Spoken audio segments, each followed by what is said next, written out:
So in this lecture, let's talk about Jupyter Notebook Markdown feature. So basically Markdown feature is available inside Jupyter Notebook. So that is used for documentation purpose. So by using this Markdown feature, we can create different headings, or you can make the text in bold or italic or bold and italic, or you can create paragraphs, or you can create line breaks, block quotes with multiple paragraphs, or nested block quotes, or you can create lists, ordered or unordered lists, code or horizontal rules, links, images, URLs, and email address. We have different features available inside the Jupyter Notebook. So let's go to Jupyter Notebook.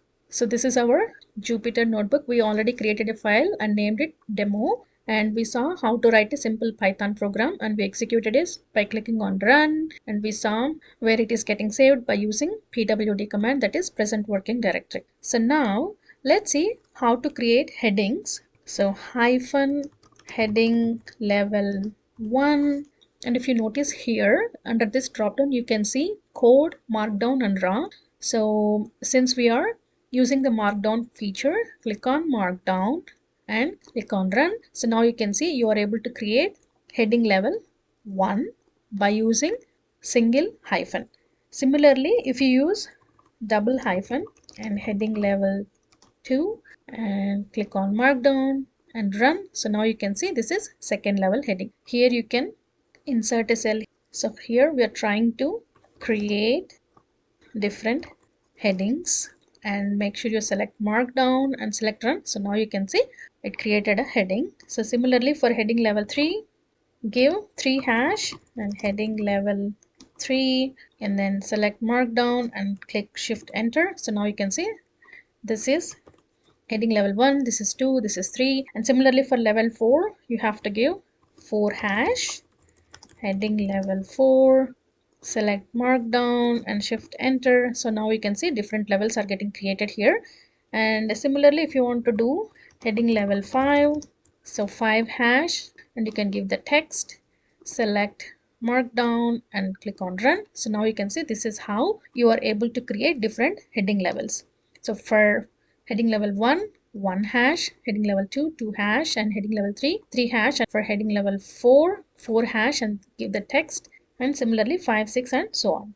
So that is how you can create different headings inside the Jupyter Notebook, and this is used for the documentation. Shift enter, or you can click run. So this executes cell by cell. Now let's see how to make a text italic. So if you want to make a text italic, you have to surround that block of text with a single asterisk. So for example, I am surrounding this italic with single asterisk, and select the markdown and shift enter. So now you can see you converted this text into italic. So let me add that comment as well here. So I'm creating a heading level 3, because I gave 3 hashes. And how to make a text italic? By surrounding a block of text with a single asterisk like this, we can convert this text into italic. So make sure you select markdown and shift enter, and then shift enter. So now you can see you are able to convert this text into italic. So now let's see how to make some text bold. For example, hello, and let's make this text bold. So you have to surround this with 2 asterisks, so double asterisk, and select the markdown and click on run. So now you can see you are able to convert this to bold. So let me add a comment here. How to make a text bold? You'll have to surround a block of text with double asterisk. So this is the single asterisk for italic and double asterisk for bold. And now let's see how to make both bold and italic. So let me add a comment here. How to make both bold and italic? Add 3 asterisks without spaces and around the text. So select the markdown and run.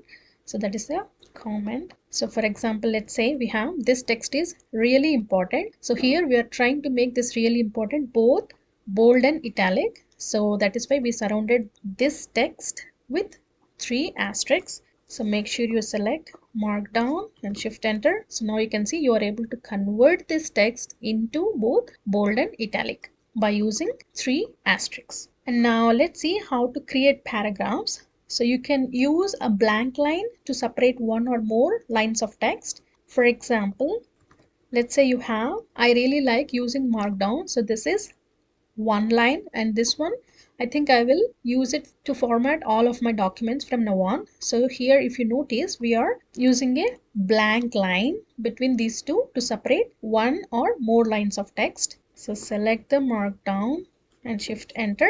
So now you can see we are able to create a paragraph. So let me add a comment here. Select the Markdown and shift enter. So basically here you created heading level 3. And we also have another option.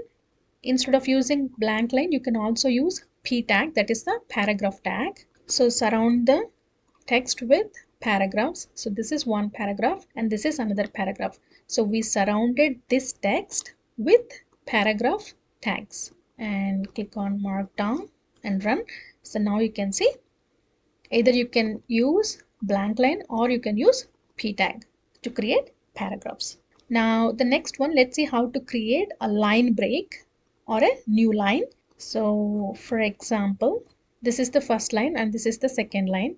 So if you notice here, to create a line of break or a new line, end a line with two or more spaces. So here if you notice, I'm ending the first line with two or more spaces. So that is how you can create line break. Select the Markdown and shift enter. So now you can see we are able to create line breaks. So let me add the comment here. So to create the line breaks or a new line, end a line with two or more spaces. Or you can also use the break tag as well. So I'm surrounding this entire thing with a paragraph tag P, and also to separate line break we are giving break tag. So this also works. Select the Markdown and run. So that is how you can create line break, either by separating with one or two more spaces, or you can give break tag as well. And now let's see how to create block quote. So to create a block quote, we'll have to add greater than, that is angular bracket, in front of the paragraph. So select the Markdown and shift enter. So now you can see you are able to create a block quote. So let me add a comment above. To create a block quote, you'll have to give angular bracket in front of the paragraph. So that is how you can create a block quote. And now let's say if you want to create block quotes with multiple paragraphs. So that is block quotes with multiple paragraphs.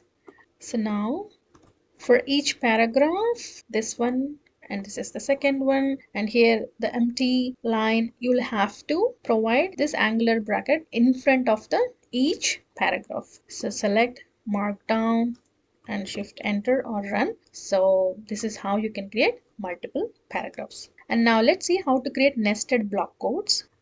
Markdown and shift enter. So that is the command. And if you want to create nested block quotes, then this is the first paragraph and this is the second line, empty line. And here notice we are giving two angular brackets, and select the Markdown and click on run. So now you can see nested block quotes, a block quote inside another block quote, that is called nested block quote. So now let's see a block quote with different elements. Select Markdown.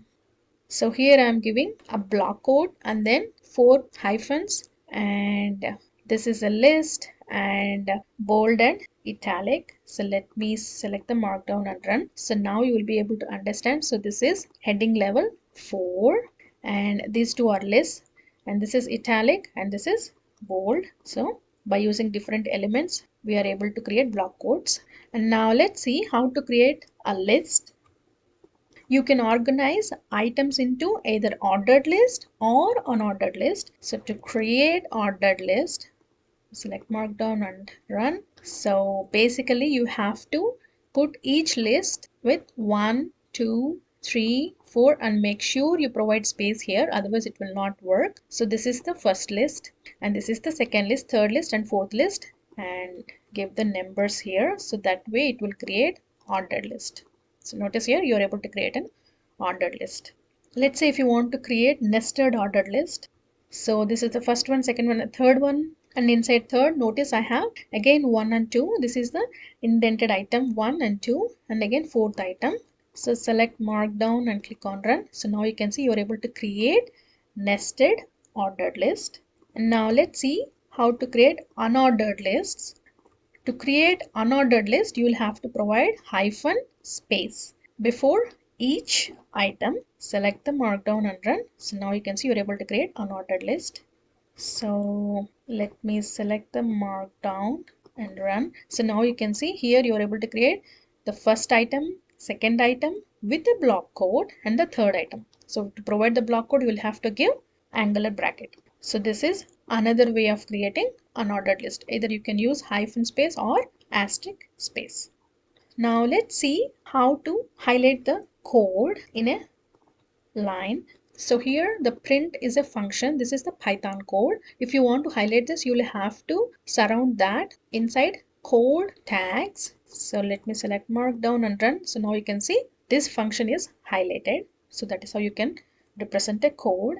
And let's say if you want to show horizontal rules, select the Markdown and Run. So in case if you have to show the horizontal rules, you can use star or hyphen, both will work. So we are getting this invalid syntax because I did not select the Markdown. I'm using code. So make sure you select the Markdown and then shift enter or click on Run.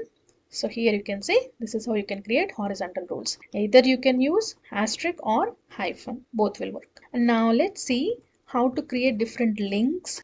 Let's say if you want to create any link, you have to surround the text inside brackets, and inside the parenthesis you have to provide the URL. So this is how you can create a URL or a link. So you can see my favorite website is Udemy, and once you click on this, it will take us to this page. Now let's see how to add images. Select the Markdown and Run. So in order to add an image, first thing is we have to import a module called OS. So OS is operating system module. So run it by clicking on shift enter or click on this one. And then now once you import this module, you can make use of the functions that are available inside this module. So inside this module we have change dir. So that is the function to navigate to this directory called downloads, and inside this we have image function. So from Python display we are trying to import the image, and to get the image use the image function and provide the URL here, width and height of the image. So you can specify the path where you downloaded the image and then select the code and run. Do not select Markdown because this is not Markdown, this is the Python code. So make sure you select the code and click on run. So now you can see the image here. Let me increase the width so you can see clearly. So now you can see this is the Python image, or let me give 100 and height 100 and run again. So now you can see we are able to add an image. So now let's see how to show URLs and email addresses. So this is the Markdown. So basically Markdown is for the documentation, and code, this is for the actual Python code. So this is the Python code, right? So that's why you select code and run. And to show the URLs, you will have to surround inside the angular bracket, and this is the Markdown. Shift enter. So now you can see this is how you can create an URL. And if you want to show email address, you will have to again surround with angular brackets. So make sure you select Markdown and shift enter. So now you can see this is how you can display an email address. So let's quickly review what we learned in this lecture. So first we saw how to create different heading levels. For heading level 1, you'll have to provide 1 hash. For heading level 2, 2 hash, and 3 hashes, etc. And in order to make a text italic, you'll have to surround the text with single asterisk. And if you want to make a text bold, you'll have to surround with double asterisk. And if you want to make both italic and bold, then you'll have to surround with 3 asterisks. And if you want to create a paragraph, then you will have to use a blank line to separate 2 lines of text, or you can use paragraph tag also. And now the next one we saw how to create line breaks. To create line breaks, you'll have to provide 2 or more spaces, or you can also use break tag as well. And next we saw how to create block quote. To create a block quote, we'll have to add angular bracket in front of the paragraph. And if you want to create block quotes with multiple paragraphs, then you'll have to add angular bracket in front of the paragraphs. And this is how you can create nested block quotes with 2 angular brackets. And here we saw block quotes with different elements like italic, bold, and list as well. So if you want to create a list, either you can create ordered list as 1, 2, 3, 4, etc. Make sure you provide the space as well. Or here you see a nested ordered list, and here this is how you can create unordered list, and this is another way. Either you can use hyphen space or asterisk space. And if you want to represent a code, then you will have to surround with code tags, and this is how you can create horizontal rules. Let me run this. So this is how you can create horizontal rules by 3 asterisks or 3 hyphens. And to create the link, you will have to surround the text within the bracket and the actual URL inside the parenthesis. And to add images, first you will have to import the operating system module and use this code. This is where we are changing the directory and then providing the URL path. So that is how you can add an image. And if you want to display the URLs, surround that inside the angular brackets, and if you want to display the email address, surround that inside a angular bracket. So that's how you can use this markdown features and do your documentation. All right.